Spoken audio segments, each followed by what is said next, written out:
Welcome to Mufti Muhammad Nadeem Hussaini official YouTube channel. Mufti صاحب کے channel کو سبسکرائب کریں تاکہ ہر آنے والی ویڈیو سے باخبر رہیں۔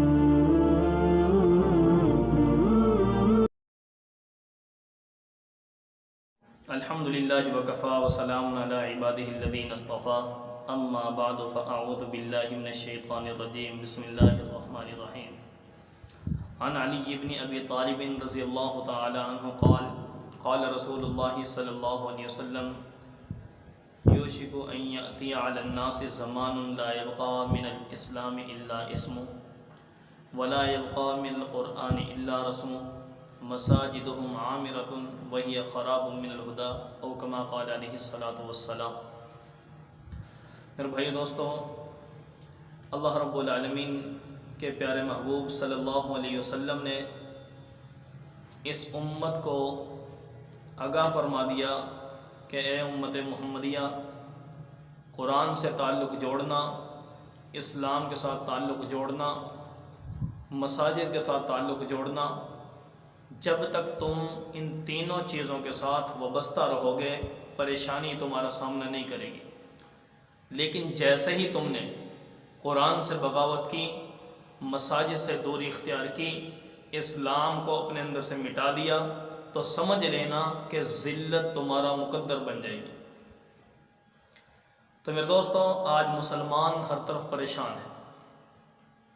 اس پریشانی کا حل صرف اور صرف یہ ہے، اسی بات کے اندر اس کا حل ہے کہ آج مسلمان دوبارہ سے اپنی گم شدہ میراث کو تلاش کر لیں، اپنے گم شدہ متاع کو حاصل کر لیں۔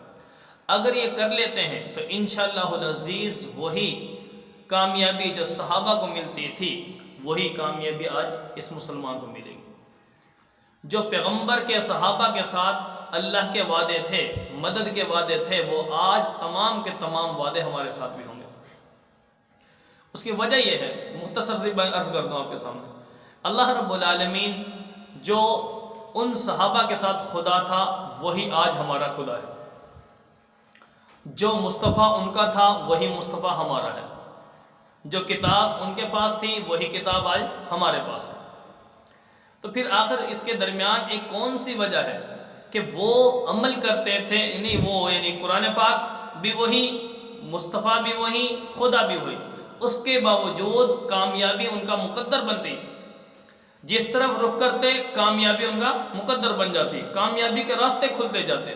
اور آج ہم ہیں کہ مسلمان جس طرف رخ کرتے ہیں، ہر طرف سے کامیابی کے دروازے بند نظر آتے ہیں۔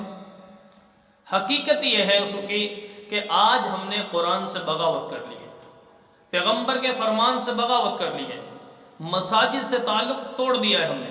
تو میرے دوستو، آج دوبارہ اسی مشن پر آنا ہوگا اگر ہم کامیابی چاہتے ہیں۔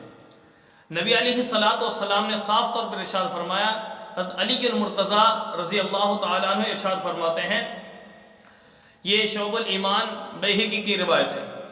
حضرت علی رضی اللہ تعالیٰ عنہ فرمایا کہ پیارے آقا صلی اللہ علیہ وسلم نے ارشاد فرمایا کہ ایک وقت میری امت پر ایسا آئے گا کہ جس میں اسلام صرف نام کا رہ جائے گا۔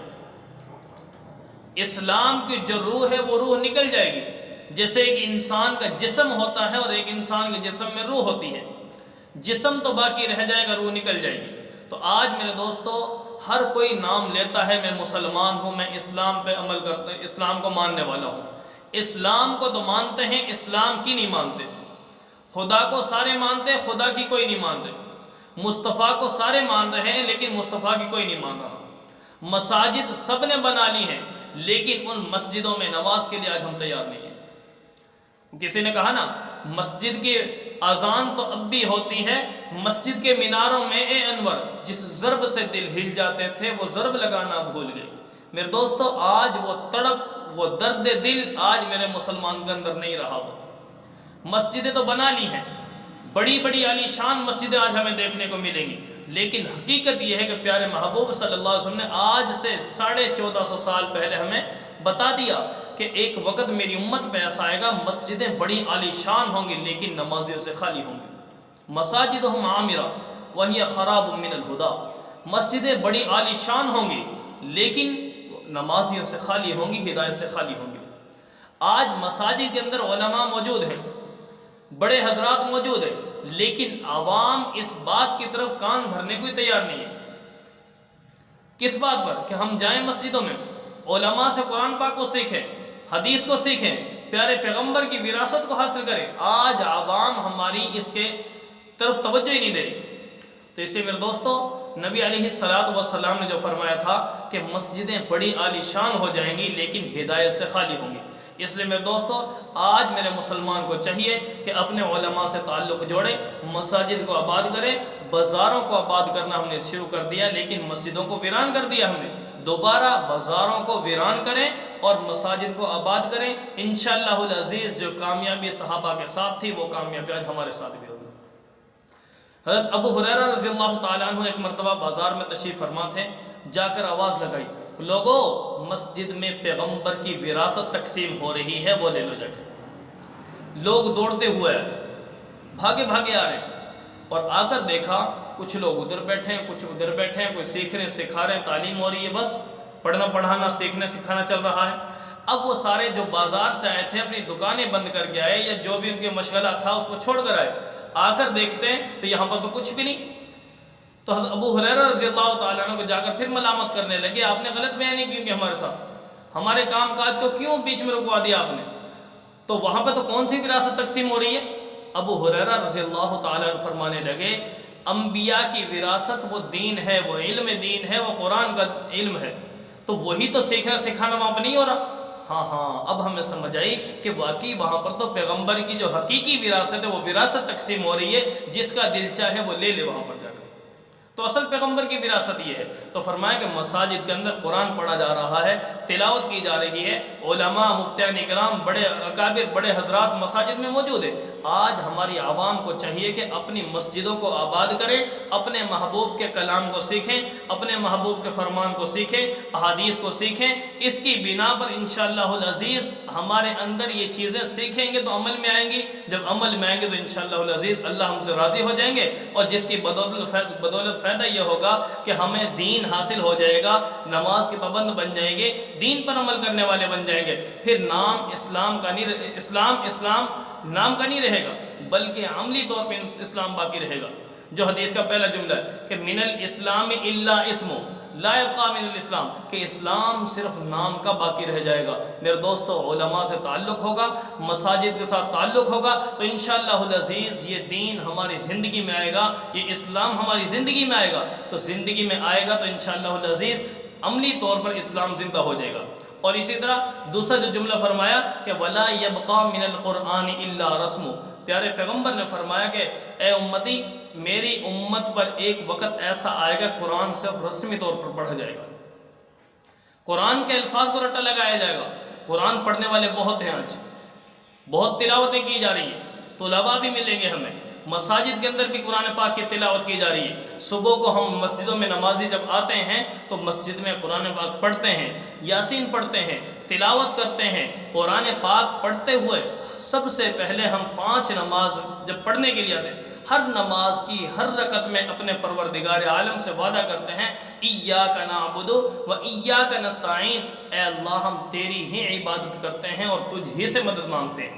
آج میرا مسلمان اللہ سے ہر نماز کی ہر رکعت میں یہ کہتا ہے، لیکن باہر جا کر اس پر عمل ہی نہیں، دوسروں کے سامنے جھکنا، دوسروں سے مدد مانگنا۔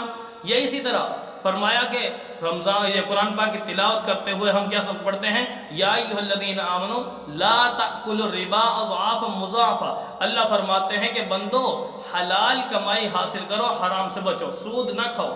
تو آج میرے دوست، میرا مسلمان کتنا سودی کاروبار ہے، صبح کو نماز پڑھے گا، نماز کے بعد تلاوت کرے گا، آیت پڑھ کر جا رہا ہے، کبھی سود نہیں کھانا، جا کر پھر وہ سودی کاروبار کر رہا ہے۔ اسی طرح صبح کو پڑھ کر جائے گا کہ رشوت حرام ہے، لیکن جاتے ہوئے پھر وہ رشوت لے رہا ہے، ٹھیک ہے۔ اسی طرح قرآن پاک کی ایک ہم آیت پڑھتے ہیں، یا ایھا الذین آمنوا، اے ایمان والو، اے لوگو، اگر تم مومن ہو تو پھر کیا ہے، سود کو چھوڑ دو، سود کو چھوڑ دو۔ فَإِن لَّمْ تَفْعَلُوا فَأْذَنُوا بِحَرْبٍ مِّنَ اللَّهِ وَرَسُولِهِ، اگر تم سود کو نہیں چھوڑتے تو کیا ہوگا کہ تم اللہ اور اس کے رسول سے جنگ کر رہے ہو۔ تو آج صبح کو ہم کیا پڑھتے ہیں کہ بھئی اے ایمان والو سود نہ کھاؤ ورنہ اللہ سے اعلان جنگ ہے۔ یہ تلاوت یہ کر کے جائیں گے اور جا کر پھر اسی کاروبار میں ملوث ہو رہے ہیں۔